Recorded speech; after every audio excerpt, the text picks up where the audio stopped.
Welcome to Board Game Empire. We're going to be showing you a brief overview and review of one of the latest games by Bézier Games called Sandbag.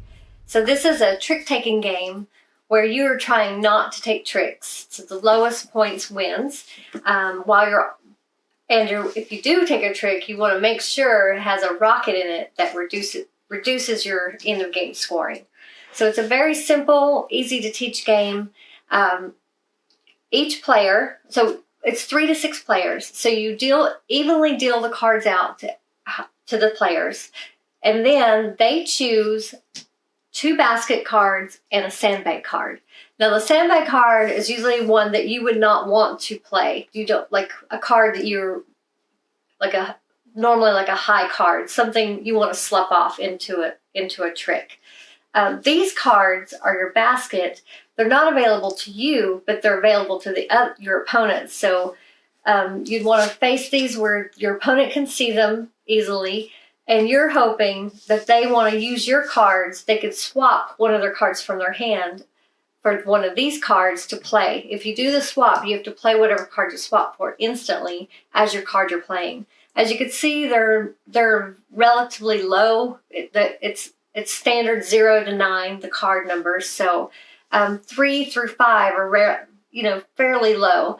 So someone might have a higher card that they don't want to take that trick, so they'll switch that one for the same color of a lower card and play that, so someone else wins the trick. So that's how you swap. The rules are, if you have the color, so the first player leads with a color. If you have that color in your hand, you have to play a card. The only way to get out of playing one from your hand in that color is if there is one down here in that color, you could trade for the same color. Otherwise, you have to play the one in your hand. If you don't have that color, then you could trade for any color down here. You could play a trump card, which I don't think you would want to, because if you would win the trick that way. So you're going to try to slough off one of your cards you don't want. You could even throw the sandbag in to the pile if you want. But the way trump is calculated is you look at the colors that are up in the baskets. So we have 2 green, 2 red. So those are tied for trump. So there's 2 of them. The way to figure out who goes first is whoever has the highest number of one of the trump cards. So that would be this person. If they were tied, say there was a 5 of blue and a 5 of red, then it would be the one with the highest tally of cards in front of them. That's how you would break that tie. So that's who is the first player. You play this over 3 rounds. Each round consists of until all the cards have been played in the hand. Whatever's left, then at the end of each round you do scoring. At the end of each round, you're going to score 1 point for every sandbag card you took in a trick. You're also going to include any cards left face up in your basket go against you, and they're all 1 point each. Then finally, you take your rockets. You would remove your rockets before you score, by the way.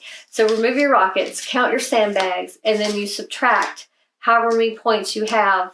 I believe in a 3-player game, there's 4 rockets, but there's a total of 5, if I remember. I could be remembering that wrong. Let me look really quick.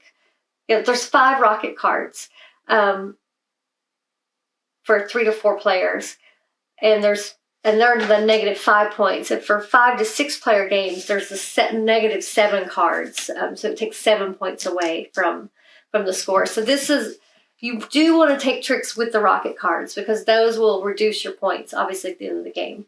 And trump color is always changing as people manipulate exchanging cards, from their hand. Let's see. It's going to change, because what they're going to do, you're going to want to put one of your high cards down when you trade for these. So say I'm trading this 8, you put it face down, and then you would put it in the middle with the trick. This card now does not count against the player that in their basket. It's just a dead card.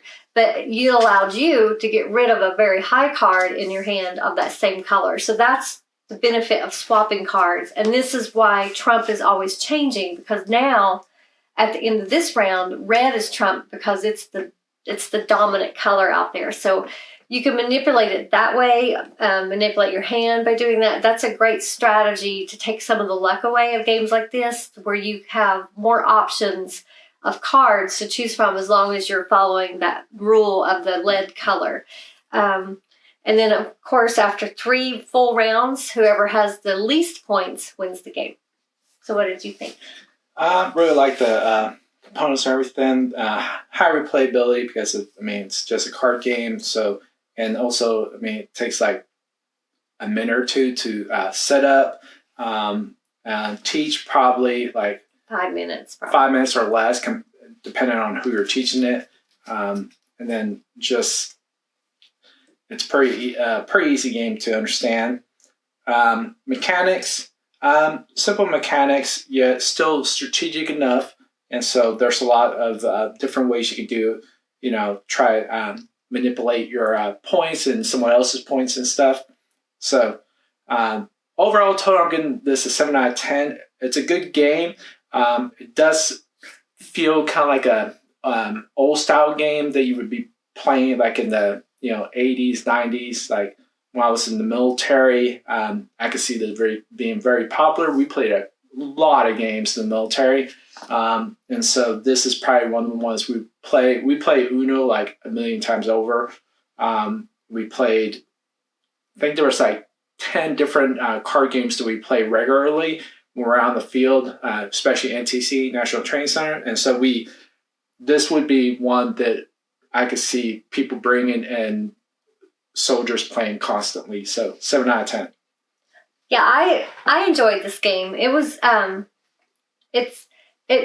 played a lot of hearts and spades growing up. My parents loved that game, so we played that a lot. So it kind of brought me back to that. It's very similar in the mechanics as far as the trump card and taking tricks, same mechanics. So, but this one does have a twist because you can do the swap cards.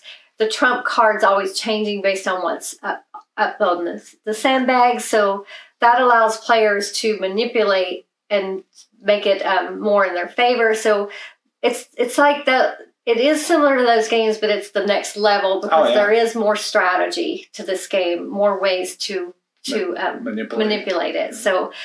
And you're playing over 3 rounds, so that also takes away from someone has a really lucky round. So it's over 3, you get 3 tries to make up some of those points if you had a bad round. But yeah, it's a fun game. I would give this an 8. I thought it was really fun. If you like trick-taking games, you would probably really enjoy this game. And I don't know I think I already said it, but it's up for pre-order right now on Bézier Games, and you may be able to find it somewhere else for pre-order as well. And it's inexpensive. It was $14.95, so it's a very inexpensive game.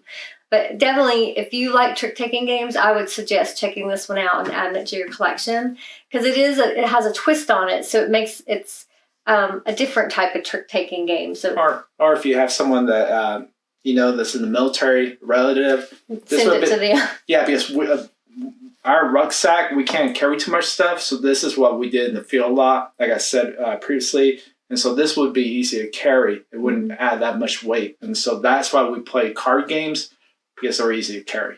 Yeah, so we will put the link in the description if you want to check it out for yourself. Feel free to give this video a like. We hope you will. Please, if you're not already subscribed, please subscribe to our channel and click that little bell. If you are already subscribed, thank you so much for being a fan. Feel free to leave a question or comment. Thank you again, and we look forward to seeing you next time.